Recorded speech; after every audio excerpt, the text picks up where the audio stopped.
किसको किस में मिलाया जा रहा है? एनिलीन का नेचर कैसा है? वीक बेस है ना? तो वीक बेस को किसके साथ मिलाया जा रहा है? स्ट्रॉन्ग एसिड के साथ मिलाया जा रहा है। तो दो सिचुएशन में क्वेश्चन जा सकता है, या तो फिर ये किसका होगा, या तो सॉल्ट का होगा या बफर का होगा, क्योंकि सॉल्ट का भी हो सकता है क्योंकि यहाँ पे एक वीक कंपोनेंट है तो उसकी हाइड्रोलिसिस हो सकती है। सॉल्ट और बफर का भी हो सकता है। बफर का कब बनेगा? जब वर्षा, ये बफर सोल्यूशन कब बनता है? वो लिमिटिंग रिएजेंट हो जाएगा। ठीक है, तो देखें क्या चल रहा है इस क्वेश्चन में। हाँ, या 5 आएगा या 6 आएगा, देखते हैं। तो aniline behaves as a weak base when 0.1 molar 50 ml solution was mixed with 0. ठीक है, aniline का फॉर्मूला बताओ। C6H5NH2, ये aniline हो गया। इसको किससे मिलाया गया? क्या बना दोगे? NH3 प्लस, ये कितना मिलीमोल है? 5 मिलीमोल है। ये 2.5 मिलीमोल है। ये 0 है। रिएक्शन के बाद क्या होगा? ये 2.5 मिलीमोल्स होगा। ये 2.5 मिलीमोल्स क्या हुआ? ये क्या बन गया? बफर बन गया। कौन सा बफर बन गया? डंडा वंडा ला यार, राकेश का बन गया है ना। बेसिक बफर बन गया। कैसे बनाया? ये वीक बेस है ना, इस वजह से क्या बनेगा? बेसिक बफर बनेगा। और बेसिक बफर का फॉर्मूला, बेसिक बफर के पीएच का फॉर्मूला, अरे तो तुम लोग यही लिख के आना, 7 माइनस वाला यही लिखना जाके। हाँ, 7 प्लस करके लिख के आना। Very good. देखो बेसिक बफर के पीएच का, दैट शोज कि कॉपी भी उठा के नहीं देखी आप लोगों ने। क्या था फॉर्मूला? आज तो तुम्हारे तो कॉपी मिलेगा ही नहीं, तुमने लिखा ही नहीं था। हाँ देखो, ढूंढो, साल भर बाद तो वो भी नहीं मिलेगा। मिला तुम्हें हमारे यहाँ? क्या तुम्हें मिला? कहाँ है देखो, कहाँ लिखा है फॉर्मूला बेसिक बफर का? ये लिखा है, ये बेसिक ऐसे, ये फॉर्मूला देखो इनका, ये ऐसे लिखा हुआ है। क्या पता चलेगा ये भी किसका है? बोलो क्या है फॉर्मूला आज तो। बोलो ना। हाँ, पीओएच इक्वल, हाँ पी के बी प्लस लॉग, ये भी क्या है? एबीसी से तो पढ़ा रहा हूँ मैं, इसीलिए कहता हूँ। ठीक है ना, देखो अगर नोट नहीं करोगे ना तो 5,000 रुपये ज्यादा लगेंगे, है ना, फीस में। सीधी बात है, जो लोग नोट नहीं करेंगे उनकी फीस बढ़ा दी जाएगी अगर आप नोट नहीं करोगे क्लास में। या तो नोट्स लेकर आओ प्रिंटेड, या तो उससे मेरे से ले लो, तो आपको पहले से नोट्स लेके आओ, या फिर यहाँ नोट्स लिखो ना, यहाँ लिखना जरूरी है। क्या था? Salt upon base. ठीक है, लिखोगे नहीं ना, ये यहाँ पे क्या है, यहाँ पे कुछ लोग पीएच लिख के आते हैं, वो उनका आंसर चेंज होता है यहाँ पे। वो आंसर लिखा हुआ है इसमें, ऑप्शन में होता है। जब यहाँ पीएच लिखते हो ना, तो फिर यहाँ पे एक आंसर मिलेगा तुम्हें, यहाँ पीएच लिखोगे तो एक और आंसर आएगा। तो इसने क्या दिया है तुमको, क्या कहा है इसने? ये मिलाने पे पीएच कितना हो जाता है? 8। यहाँ कितना पुट करना है? 6 पुट करना है ना। तो यहाँ पे लोग 8 पुट करके ही आते हैं ना। ये 6 हो गया, ये क्या होगा? पी के बी प्लस लॉग 2.5 और 2.5। तो ये डेटा किस लिए दिया गया था? ताकि आपको पीके भी पता चल जाए।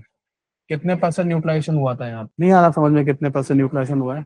50% न्यूट्रलाइजेशन हुआ है। 50% न्यूट्रलाइजेशन पे जब एसिडिक बफर बनता है तो क्या होता है? पीएच बराबर पीके। वीक एसिड का 50% न्यूट्रलाइजेशन है, कहाँ दिख रही हो?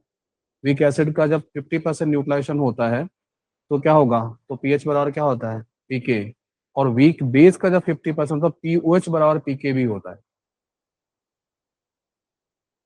क्या था, है ना? तो ये एक तरह से इसीलिए, और अब जिसको ये चीज क्लियर होता है वो इतना काम नहीं करता है भाई। वो पढ़ के ही वो समझ, यही समझ गया था। जब जो स्टूडेंट ना यही समझ जाते हैं ये 5 मिलीमोल है, ये 2.5 मिलीमोल है, ये समझ रहे हैं कि 50% न्यूट्रलाइजेशन हो रहा है, वीक बेस है, पीओएच बराबर पीकेबी। तो पीओएच निकालते पीकेबी की वैल्यू वो कर, जो हमने लिखा है ना बोर्ड पे, अगर सही क्लियरिटी होगी तो हम लिखेंगे भी नहीं, हम डायरेक्ट पता करेंगे कि ऐसे होगा, है ना। जो हम लिख के समझा रहे हैं वो आपको डायरेक्ट समझ में आना चाहिए। ठीक है, तो क्या होगा? पीके बराबर क्या आएगा बोलो? 6 आ गया। तो ये जो पहली इंफॉर्मेशन है वो पीकेवी कैलकुलेट करने की है। यही चीज मैंने सिखाया था कि जब भी आपको weak acid weak base lab में दिया जाता है उसके के और के भी अगर आपको कैलकुलेट करने हैं तो आप उसे 50% न्यूट्रलाइज करा दीजिए। वीक एसिड को 50% न्यूट्रलाइज करा के जो पीएच आएगा वही उसका पीके होगा, और वीक बेस को 50% न्यूट्रलाइज करा दोगे तो उसका जो पीओएच होगा वही उसका पीके भी है। ठीक है, इस तरीके से। नाउ अब इसमें जो है ना, नेक्स्ट आगे पढ़ो, क्या क्वेश्चन में पूछा गया है। PH of 0.01 molar solution of anilinium chloride, ये क्या है? ये सॉल्ट है, एनिलिनियम क्लोराइड, अमोनियम क्लोराइड, ये सॉल्ट हो गया। और ये सॉल्ट कैसे बना है? वीक,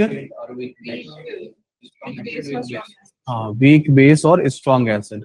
इसका सोल्यूशन कैसा होगा? अब यार अभी सॉल्ट बोल रहे हैं, तब बफर कैसे हो जाएगा?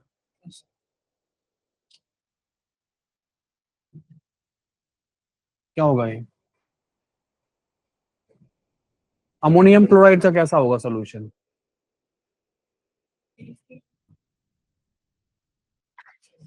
अमोनियम क्लोराइड का सोल्यूशन कैसा होगा?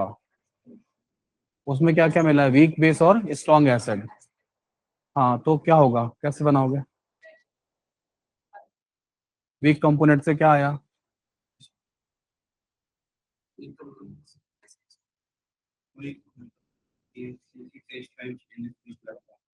यही है ना एल्यूमिनियम क्लोराइड। तो वीक कंपोनेंट से क्या आया है? ये आया है एल्यूमिनियम आयन। स्ट्रॉन्ग कंपोनेंट, हाँ फिर क्या होगा?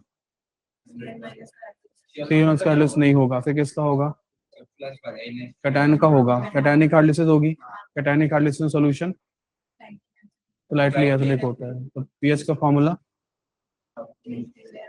7, 7 माइनस वाला होगा।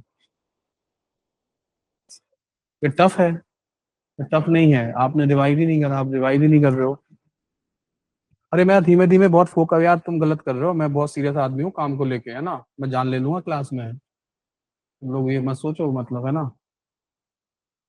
और मुझे इसका नहीं भगा भी दूंगा, मुझे को ऐसा ये भी नहीं है कि तुमने फीस जमा कर ले जाना अपनी फीस वापस,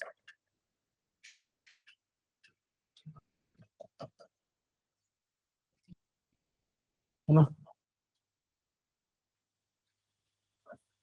5-7 बच्चे पढ़ाओ, उसमें भी तुम लोग ढंग से काम नहीं कर रहे हो यार। 100-200 तो ना बैठे हुए हैं कि तुम लोग जो है ना ऐसे नहीं करोगे, पढ़ के नहीं आते हो।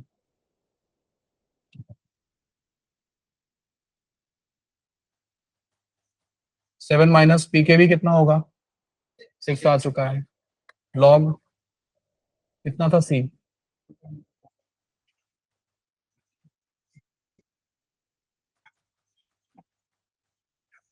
ये कितना हो जाएगा?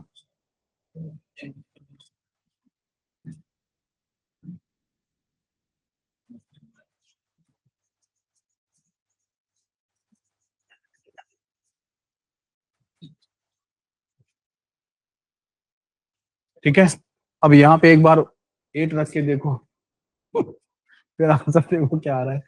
कुछ लोग यहाँ पे 8 रख देते हैं, ये इस जगह पे।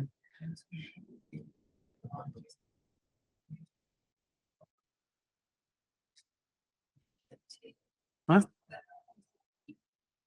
यहाँ पे अगर पीकेवी की जगह मैं 8 पुट कर दूं तो यहाँ पे 8 माइनस कितना हो जाएगा? 2,